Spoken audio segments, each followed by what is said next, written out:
Ya. Dari Al-Faqih Muqaddam itu melahirkan tidak kurang dari 75 leluhur Ba'alwi.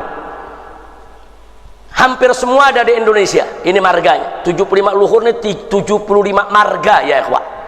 Sementara dari Ammul Faqih itu melahirkan tidak kurang dari 15 leluhur Ba'alwi. Yang salah satunya adalah Azmat Khan. Nah, Azmat Khan inilah yang akhirnya melahirkan para wali songo. Ini saya sudah jelaskan dari tahun 2015 ini ya ikhwah. Nah, makanya kalau anda baca buku saya yang berjudul FPI Dialog Amar Ma'ruf Nahi Munkar, saya cantumkan di sana nasab wali songo secara lengkap sampai kepada Pangeran Yusuf atau yang tadi disebut Maulana Yusuf oleh Kiai Qurtubi, saudara. Sampai di situ itu nasab tercatat, saudara. Nah, jadi supaya kita tahu inilah uraian nasab para habaib Ba'alwi dan uraian nasab wali songo. Ternyata wali songo dan para Ba'alwi ini mereka bersaudaranya di mana? Mereka bersaudaranya satu datuk di Imam Muhammad Shahib Mirbab. Nah, saudara. Nah, baik. Nah, pertanyaannya sekarang, kenapa kok yang wali songo datuknya nisbahnya ke Azmat Khan? Azmat Khan itu terkenal di India, saudara. Nah, bukan di Yaman. Di Yaman waktu itu belum lahir itu Azmat Khan, saudara. Nah, jadi ceritanya datuknya Azmat Khan ini dari Yaman, mereka menjadi pedagang, saudara, di mana mereka melakukan perjalanan tijarah dari mulai Jazirah Arabia lewat Irak, saudara, lewat Iran, Afghanistan, sampai mereka tiba di India. Dan mereka di India, saudara, menyebarkan Islam yang dikenal dengan nama Sultan Abdul Malik, saudara. Sultan Abdul Malik ini datuknya wali songo. Dia sebarkan Islam di India, kemudian dia punya anak, punya keturunan, saudara. Nah, kemudian orang-orang menjuluki mereka ini Azmat Khan. Kita kalau dengar Khan itu biasanya dari mana? India. Ada Salman Khan, Shahrukh Khan. Nah, kan dari mana? India. Nah, kok ada wali songo bisa dari India? Bukan dari India asalnya dari Hadramut. Datuknya hijrah ke India. Di India mereka menyebarkan Islam. Makanya keluarga mereka disebut Azmat Khan. Azmat dari kata azim, keluarga yang besar, keluarga yang agung, keluarga yang suci, saudara. Jadi orang-orang India memuliakan mereka. Nah, dulu kan India Pakistan masih satu ya ikhwah. Nah, dulu India Pakistan masih jadi satu. Bahkan dulu Kesultanan Islam akhirnya berkuasa di India seluruhnya ya ikhwah. Nah, namun pada akhirnya India terbelah dua, yang Islam mendirikan negara Pakistan, yang Hindu tetap bertahan dengan negara India. Saya tidak cerita soal perpecahan itu, tapi Azmat Khan ini adalah keluarga Ba'alwi yang populer di India dan turun menurun, dan nagomnya masih ada sampai sekarang ya ikhwah. Nah, kira-kira jelas tidak? Nah, dari India anak keturunan mereka menyebar. Satu, mereka berdagang ke Malaka. Malaka kan dulu tempat perdagangan, semua dagangnya di Malaka, Malaysia ya ikhwah. Nah, dari Malaka ini mereka menyebar. Ada yang ke Filipina, di Mindanao sana. Makanya di Mindanao sana ada Kesultanan Mindanao. Tahu siapa nama sultannya? Sarif Kabungsuan. Pakai Sarif ya ikhwan. Sarif Kabungsuan. Kenapa? Karena mereka tuh satu tali dengan Azmat Khan ya ikhwan. Jadi mereka itu bikin, ada Kesultanan Mindanao, ada Kesultanan Sulu, ada juga Kesultanan Brunei, saudara. Jadi mereka ini menyebarkan Islam di Filipina, Brunei, Malaysia, dan mereka banyak jadi sultan ya ikhwah. Nah, kira-kira jelas tidak? Nah, dari Malaka ini pula lah ada yang terjun ke pulau tanah Jawa. Kalau saya sebut pulau Jawa, maksudnya dari ujung kulon Banten sampai ke Banyuwangi sana, saudara, bahkan sampai ke Madura. Nah, tanah Jawa ini, saudara, dulu menjadi garapan para wali songo. Kenapa? Karena di antara pulau-pulau yang ada di Indonesia yang paling padat itu Pulau Jawa ya ikhwan. Bahkan dulu pusat pemerintahan juga kan di Pulau Jawa ya ikhwan. Apakah itu dari mulai kerajaan Majapahit, sebelumnya Singosari sampai Sriwijaya ya ikhwan, yang kekuasaannya sampai ke Palembang sana dan seterusnya. Nah, jadi merekalah yang menyebarkan Islam di tanah Jawa, ya ikhwan. Itu satu keluarga semua. Sari kebungsuan yang ada di Mindanao, Filipina Selatan, keluarga Kesultanan Mindanao, Kesultanan Sulu, sampai Kesultanan di tanah Jawa, semua satu pongkol, yaitu daripada keluarga besar Asmat Khan. Kira-kira sampai sini jelas tidak? Jelas tidak? Nah, lalu bagaimana kalau yang Ba'alwi, saudara? Yang Ba'alwi, yang habaib dari Hadramut ini, saudara, yang dari Hadramut, yang 75 leluhur, mereka juga rame-rame berdagang. Tapi saudara, mereka tidak tinggal di India, mereka juga tidak keliling Irak dan lain sebagainya. Nah, mereka menggunakan jalur laut, berlayar sampai mereka tiba di Aceh. Nah, mereka mulai tiba di Aceh, kemudian cari tempat yang layak, dan mereka temukan Palembang. Palembang itu tempat kumpulnya habaib dari yang 75 leluhur, saudara. Nah, termasuk Habib Utsman bin Yahya, pertama terjunnya ke Palembang, saudara, datuknya. Nah, dari Palembang mereka menyebar, ada yang ke Kalimantan, ada yang ke Sulawesi, ada yang ke Irian, saudara. Nah, mereka nyebar ke seluruh tanah-tanah Jawa di sana, saudara. Nah, jadi kenapa saat itu mereka lebih banyak nyebar, yaitu ke Kalimantan, Sulawesi, dan Irian? Karena Pulau Jawa ini udah banyak digarap pada Wali Songo, saudara. Di mana-mana udah pada masuk Islam, saudara. Jawa Barat, Jawa Tengah, Jawa Timur udah jadi negeri Islam semua. Nah, mereka mencari tempat-tempat yang masih belum tersentuh Islam. Makanya ada yang masuk ke Sulawesi seperti guru tua Habib Idrus bin Salim Al-Jufri, saudara, yang membangun Al-Khairat, hampir 1.500 sekolah yang ada di wilayah Indonesia Timur.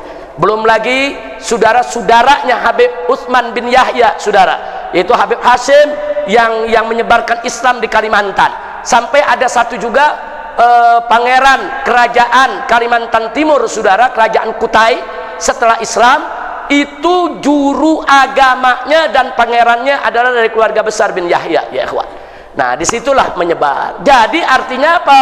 Artinya Ba'alwi ini, baik yang dari Waridul Faqih maupun yang dari Ammul Faqih, bahu membahu untuk mengislamkan Indonesia. Saya tanya, bagus tidak itu? Bagus, saudara. Enggak ada yang perlu diperdebatkan soal itu, saudara. Memang di kalangan ahli nasab ada perbedaan soal nasab Asmat Khan, saudara. Memang ada perbedaan, tapi perbedaan itu nggak bisa dijadikan dalil membatalkan nasab Asmat Khan, saudara. Enggak. Sementara para ahli sejarah, para mu'arrikh, saudara, hampir sepakat, sebagaimana disampaikan oleh Sayyid Muhammad Diya Syihab dalam tahqiqnya untuk kitab Samsud Zahirah. Nah, dalam catatan tahqiqnya beliau sampaikan, saudara, nah, bahwa para ahli tarikh umumnya sepakat Wali Songo itu berasal dari Asmat Khan. Kalau mereka Asmat Khan, berarti mereka Ba'alwi. Kalau mereka Ba'alwi, berarti mereka keturunan Rasulullah Shallallahu Alaihi Wasallam. Kira-kira sampai sini jelas tidak? Jelas tidak? Nah, sekarang baik, sudah tahu seperti ini. Mungkin ada yang mau tahu apa aja sih leluhur-leluhurnya Ba'alwi nih, baik yang menurunkan Wali Songo maupun yang lainnya. Perhatikan dalam kitab Aswaja yang saya buat, ya ikhwan, menyoroti Wahabi dan Syiah. Di kitab ini saya sudah uraikan semuanya, ya ikhwan, di halaman 215. Nah, perhatikan baik-baik. Imam Al-Faqih Al-Muqaddam Muhammad bin Ali Ba'alawi menurunkan para imam yang merupakan para datuk dari marga-marga habaib. Antara lain ada 7, di sini saya sebut bukan 75 lagi, 95. Di sini yang saya sebutkan ada 95. Yang 75 ini yang nyebar di Indonesia, ya ikhwan. Nah, di antaranya apa? Saya bacakan aja sebagian. 1 Abu Numay, 2 Az-Zahab, 3 Az-Zaid, kemudian 4 Al-Attas, 5 Al-Idrus, 6 Al-Bahar, 7 Al-Baiti, 8 Al-Bar, 9 Al-Barahim, 10 Al-Barakat, 11 Al-Barum, 12 Al-Barakbah, 13 Al-Batah, 14 Al-Buftain, 15 Al-Ghaidi, kemudian 16 Al-Ghumri, 17 Al-Ghusn, 18 Al-Habshi, 19 Al-Haddar, 20 Al-Hadi, 21 Al-Hamadun, 22 Al-Hamid, 23 Al-Khindwan, 24 Al-Hiy, kemudian 25 Al-Jazira, 26 Al-Jufri, 27 Al-Junaid, 28 Al-Jailani, 29 Al-Kaf, 30 al-Qadad, kemudian bukan al-Haddad ya, lain lagi, al-Qadad saudara. Kemudian 31 al-Qiraisyah ya, 32 al-Khamul, 33 al-Khaneman, 34 al-Khirit, 37 al-Khun, 36 al-Madikik, 37 al-Mahdi, 38 al-Maknun, 39 al-Marzak, 40 al-Masilah, 41 al-Masyhur, 42 al-Muallim, 43 al-Mudhir, 44 al-Mugabir, 45 al-Mughdar, 46 al-Munawwar, 47 al-Musawa, kemudian 48 al-Musayyakh, 49 al-Mutahhar, 50 al-Ghadi, 51 al-Gadri, 52 al-Gutban, 53 at-Taha, 54 al-Wahd, 55 ar-Rakhila, 56 ar-Rawsan, 57 ar-Rudai, 58 ar-Rus, 59 as-Sakran, 60 as-Segaf. Kemudian ini disusun berdasarkan abjad ya. Ntar ada yang tanya, kok as-Segaf adanya belakangan? Berdasarkan abjad, yang A dulu baru yang B begitu. Jangan ntar as-Segaf protes ya, ini kok as-Segaf yang justru kakak paling tua kok jadi ditaruh belakang ini. Jadi jangan protes dulu as-Segaf ya. Al-Habsyi juga karena hak ya kita taruh di hak ya kawan. Baik, selanjutnya saudara ada 61 as-Sirri, 62 as-Safi, 63 as-Salabiyah, 64 as-Sabsabah, kemudian 65 as-Syambal, 66 as-Syatiri, 67 as-Syaikhan, 68 as-Syili, 69 az-Zahir, 70 Ba'agil, 71 Baharun, 72 Bahasan, 73 Bahusain, 74 Bajahdab, 75 Basyeban. Nah ini Basyeban ini Jawa Timur banyak saudara, kiai-kiai yang dia punya nasabnya Basyeba. Nah, tentunya saudara ini nasab-nasab yang saya sebutkan ini saudara sesuai dengan data-data yang ada dari kitab nasab. Kemudian yang berikutnya lagi 76 Basmele, 77 Ba Umar, 78 Balghis, 79 Bilfagi, 80 bin Hamid. Al-Hamid dengan bin Hamid beda ini. Ada bin Hamid. Kemudian 81 ada bin Harun, 82 bin Hashim, 83 bin Ibrahim, 84 bin Ismail, 85 bin Jindan, 86 bin Sahil, 87 bin Sumaitan, 88 bin Syaikhan, 89 bin Syihab. Bin Syihab belakangan lagi. Yang ke-89 ya kawan.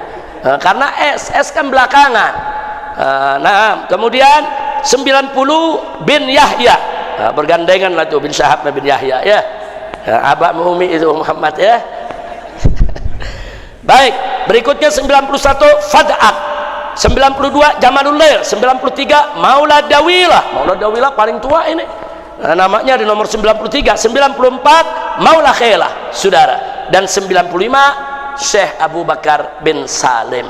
Jadi kita bisa lihat itu yang keturunan daripada Walidul Faqih. Ada 95, kurang lebih ada 75 yang mereka ada di Indonesia. Bahkan perlu dicatat ya kawan, ada beberapa marga habaib di Yaman udah nggak ada lagi. Jadi kalau ke Yaman nggak ada ini marga. Kenapa? Karena datuknya semua dulu udah hijrah ke Indonesia. Di antaranya Barakbah di Yaman udah nggak ada. Bafaraj di Yaman udah nggak ada ya kawan. Jangan-jangan ntar orang Yaman bingung, ini marga dari mana nih? Karena mereka udah hijrah ke Indonesia, berkembang biak di Indonesia. Kira-kira jelas ya. Nah sekarang yang berikutnya saudara, itu tadi dari Walidul Faqih yang nomor 1. Sekarang dari Ammul Faqih yang nomor 2 saudara. Nah dari Ammul Faqih setidaknya saudara yang tercatat ada 20 leluhur. Yang tercatat di situ yang kita tulis ada 15. Ini 15 yang banyak di Indonesia bersebar ya kawan. Nah totalnya mereka kurang lebih ada 20-an, kurang lebih. Nomor 1 Aidid. Aididnya pakai D ya, bukan pakai T. Aidid pakai T. Ada Aidid pakai dal. Beda tuh. Tahu bedanya gak? Aidid pakai T PKI. Ya, Aidid pakai dal habaib. Jangan ketuker ya. Jangan ketukar, ntar jangan dibilang habaib Aidid, wah tuh turunan Aidid semua tuh. Kira-kira jelas ya. Yang kedua ada Al-Adilala. Nah ini menarik, ada Adilala. Ini gaya-gaya India nih. Saudara, Al-Adilala keturunan memang banyak di India ya ikhwan. Kemudian yang ketiga Al-Auhaj, yang keempat Al-A'yun, yang kelima Al-Babtin, yang keenam Al-Baiti. Al-Baiti ada yang Walidul Faqih, ada yang Ammul Faqih. Yang ketujuh Al-Bid, yang kedelapan Al-Haddad. Nah, al-haddad di sini nih, saudara. Nah, al-haddad. Yang ke-9 at-ta'wil, yang ke-10 azmatkan. Ternyata azmatkan sama al-haddad satu datuk gak tuh? Satu, sama-sama dari ammul faqih. Al-haddad nggak masuk dalam kelompok yang tadi, masuknya ammul faqih. Kemudian yang berikutnya lagi saudara, yang ke-11 ba'bud, yang 12 bafaraj, yang ketiga bafaqih, yang ke-13 bahasan, yang ke-15 bahasin, yang ke-16 basurrah, yang ke-16 basukuta, yang 18 bin Hashim, yang ke-19 bin Sumaid. Habib Bahar bin Sumaid ya ikhwan. Semua orang Indonesia bilangnya bin Sumit ya ikhwan. Sebetulnya bin Sumaid. Orang kalau dengar bin Sumit dianggap jangan-jangan dari Eropa nih. Iya dari Inggris nih. Dipikir bangsa Smith ini ya ikhwan. Udah gitu rambut pirang lagi. Oh jangan-jangan ini dari Eropa nih. Enggak, bin Smith itu satu pongkol tuh. Bin Smith, Al-Haddad, Basurrah sama Azmat Kan, satu pongkol. Dan yang ke-20 bin Tohir, saudara. Nah ini semua yang saya sebutkan barusan, ini banyak yang menyebar di Indonesia. Alhamdulillah. Jadi pokok persoalannya bukan itu. Pokok persoalannya sekarang banyak yang bukan habaib ngaku habib. Saudara, di Sukabumi ada orang namanya Hendra, ganti nama jadi Haidar Sahab. Ini kejadian namanya Hendra, saudara. Tahu-tahu ujung-ujungnya berubah jadi Haidar, pakai bin Sahab lagi. Astagfirullahaladzim. Jadi nggak usah kaget kalau ada orang bukan tuh bagus ngaku tuh bagus, ada orang bukan turunan Wali Songo ngaku turunan Wali Songo, ada orang bukan Asmat Kan ngaku Asmat Kan, ada orang bukan Ba'alwi ngaku Ba'alwi, ada orang bukan Alatas ngaku Alatas, saudara, bukan Asegaf ngaku Asegaf. Nah yang pemalsu nasab semacam ini harus kita perangi bersama. Kira-kira jelas tidak? Paham semua? Iya, jadi bukan jadi kalau ada asmatkan yang palsu diserang, bukan asmatkannya yang diserang, saudara. Karena memang ada beberapa orang yang palsu, yang mereka bukan asmatkan, mereka ngaku-ngaku sebagai asmatkan. Supaya apa? Supaya mereka bisa mencuri nasab Wali Songo untuk dirinya, saudara. Ini berbahaya. Nah, saya mau sedikit berikan faedah tadi menarik yang Buya Qurtubi sampaikan. Kenapa sih ayah beliau, datuk beliau pesan kepada keturunannya, ini nasab jangan diumum-umumin, kalau perlu nih itu bagus jangan dipakai. Saudara, dari keluarga besar Wali Songo ini memang sejak awal dulu sampai saat ini mereka tidak punya lembaga nasab dulu. Nah, kenapa mereka tidak punya lembaga nasab? Karena nasab Wali Songo itu digagak di kesultanan ya ikhwan. Semua Sunan Gunung Jati itu di Kesepuhan Cirebon, saudara, itu digagak nasabnya. Kesultanan Banten digagak nasabnya. Nasab itu turun temurun, dan pihak kesultanan sendiri punya ahli nasab yang mencatat. Pertanyaannya kenapa tidak dipublikasi? Karena dulu para Wali Songo dan keturunannya khawatir kalau nasabnya dipublikasi nanti dicuri orang. Maksudnya dicuri orang begini, ada orang lihat nih nasab Wali Songo, oh nasabnya begini, dia bikin nasab, dia sambungin dia ke tengah-tengah, dia sambung ke tengah-tengah. Oh saya dari Maulana Yusuf juga, sebenarnya Maulana Yusuf ini punya anak juga yang namanya Anu, ini dikarang-karang, saudara. Nanti seolah-olah dia keturunan daripada Sultan Hasanuddin. Ini terjadi, saudara, banyak yang mencuri nasab, saudara. Nah dulu para habaib begitu juga, sama, saudara, pada awal datang. Cuma bedanya habaib ini memang dari Hadramut itu sudah punya lembaga nasab. Asmatkan itu kalau di Hadramut ada, sampai Sultan Abdul Malik ada catatannya ya ikhwan. Ini yang kita sebut tadi ini semua ada. Nah begitu pindah ke Indonesia, yang turunan habaib, banyak turunan habaib ini rame-rame mereka memindahkan lembaga nasab dari Hadramut ke Indonesia. Ada yang terdata, ada yang tidak terdata. Enggak semua terdata ya ikhwan. Ada orang dia ngaku Alaidrus dari dari Aceh. Satu kampung Alaidrus semua, udah khobar mustafid. Tapi mereka mendatangi Robito nggak berani mengeluarkan nasab karena tidak ada data. Bukan menolak nasab, bukan. Menolak nasab dengan nggak berani mengakui beda tuh ya ikhwan. Nah kami mau cek dulu, kami mau periksa dulu. nasab ini. Kalau nanti kami periksa benar ada datanya, baru kami bisa keluarkan nasab. Kalau enggak. Ada bin Sahab sampai saat ini nasabnya belum dikeluarkan, ada yang ngaku Segaf belum dikeluarkan, ada yang ngaku Al-Idrus belum dikeluarkan. Kenapa? Karena belum terdata. Karena banyak yang nyebarkan, yang ke Irian, yang ke Papua, yang ke Sulawesi. Nah, sedangkan kantor lembaga nasabnya di Jakarta dari zaman Belanda dulu. Saudara, enggak semua bisa melapor. Enggak seperti zaman sekarang. Kalau zaman sekarang kan zaman medsos. Mau beranak di ujung hutannya Papua juga bisa ketahuan. Dulu kan enggak ada. Nah, kadang-kadang kabar itu lambat ya, ikhwan. Kadang-kadang Robito lihat, oh iya, ada namanya Fulan, ini memang dulu ke Papua. Tapi setelah itu hubungan kami putus. Kami nggak tahu nih, dia kawin nggak di sana, dia punya anak nggak di sana. Tahu-tahu sekarang datang turunannya yang keempat, ngaku cucunya. Kan mesti diperiksa. Saya bin A, bin B, bin C, ya bin Fulan itu yang ada di sana. Nah, Robito mesti buktiin, betul gak dia anaknya si A, betul gak si A anak si B, betul gak si B anak si C, betul gak C itu anak Habib yang tercatat itu. Ini yang jadi masalah. Kalau nggak ketemu, jangan salahin Robito. Robito bukan lembaga politik, Robito bukan lembaga cari duit, enggak. Robito itu mendata nasab sesuai fakta dan data. Nah, Anda boleh lihatlah, tanyakan nanti di luar pengajian ini, banyak habaib sampai sekarang yang belum bisa terima nasab dari Robito. Khususnya yang datang dari Irian, dari Kalimantan, Sulawesi, Aceh, bukan ditolak, bukan. Perlu diverifikasi.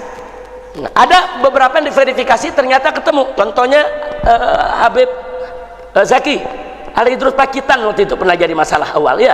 Al-Idrus di daerah Pakitan awalnya nggak diakui.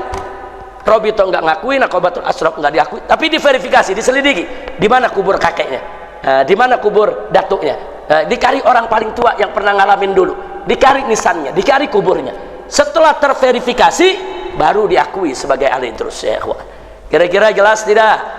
Jelas tidak? Nah, itulah sebabnya Robito sulit memverifikasi nasab yang Wali Songo yang di bawah nih. Kenapa? Karena memang tradisi keturunan Wali Songo, mereka nggak mau nasab ini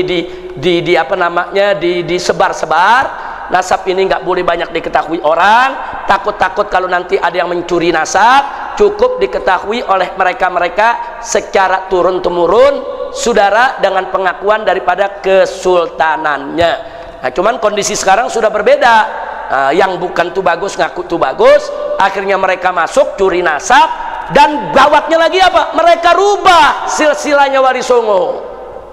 Ini yang paling gawat, saudara.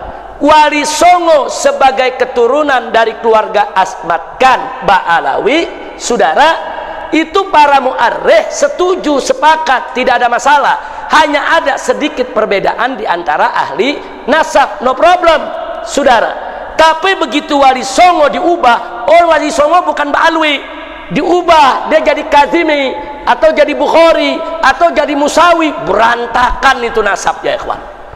Ini sama juga apa? Kesian Wali Songo yang sudah berjasa mengislamkan Indonesia, saudara, diobok-obok nasabnya sama para begal nasab. Bahaya tidak? Bahaya tidak? Justru Wali Songo sebagai Ba'alwi itu datanya lebih kuat dibandingkan Wali Songo sebagai Musawi, Kazimi, Bukhari atau Jailani, saudara. Nah, ini udah ngawur. Ini namanya mengubah nasab. Nggak boleh ngubah-ngubah begitu ya, pantas saja. Barusan Buya Qurtubi ngamuk mencak-mencak. Jadi kelihatannya Buya Qurtubi sekarang mesti saya panggil, saudara, Asy-Syaikh Kiai Haji Tubagus Buya Ahmad Qurtubi Jailani. Kenapa? Kalau yang asli nggak pakai, yang palsu rame-rame pada pakai. Jangan sampai nanti begitu yang masuk pada jadi Tubagus yang asli dipalsuin semua. Akhirnya jadi mantan Tubagus. Jadi sama mantan Habib Kiai. Nah, ini kenapa? Kenapa beliau tadi marah? Ya karena udah kelewatan. Mereka ngobok-ngobok nasab kesultanan. Jangan diobok-obok. Saudara, itu nasab Wali Songo udah bagus. Bahkan di Samsul Zahira ditahqiq daripada Sayyid Dia Syahab udah diakuin, udah bagus, udah cakep tuh, udah nggak ada keributan tuh, saudara. Makanya dari tahun 2000-an dulu saya punya buku Dialog Amar Ma'ruf Nahi Munkar, saya muat nasabnya, silakan Anda buka. Kalau saya muat itu nasabnya berarti saya ngakuin nggak tuh? Ngakuin. Sudah, saya tulis, saya akuin, iya, ini kita jaga. Kalau ada yang nggak mengakui, nggak apa-apa, nggak usah bikin ribut ya ikhwan. Nah, apalagi nasab Wali Songo diobok, kira-kira jelas tidak? Jelas tidak? Nah, tahu gak kenapa sebabnya diobok-obok? Ayo, saya mau tanya, tahu gak kenapa sebabnya? Nah, mau tahu? Bulan depan ya. Ya, kan orang nanya, kenapa sih diobok-obok? Ada apa sih di sana? Mau tahu gak? Mau tahu? Bulan depan. Jangan sekarang diborong, udah jam 1 gitu, belum sholat zuhur ya. Cukup sekian. Bulan depan ada pertanyaan, kenapa sih nasab Wali Songo kok jadi diobok-obok? Udah bener-bener dibawi, maka diseret-seret ke yang lain. Nah, ini perlu dijawab tidak? Mau tahu? Betul? Insya Allah bulan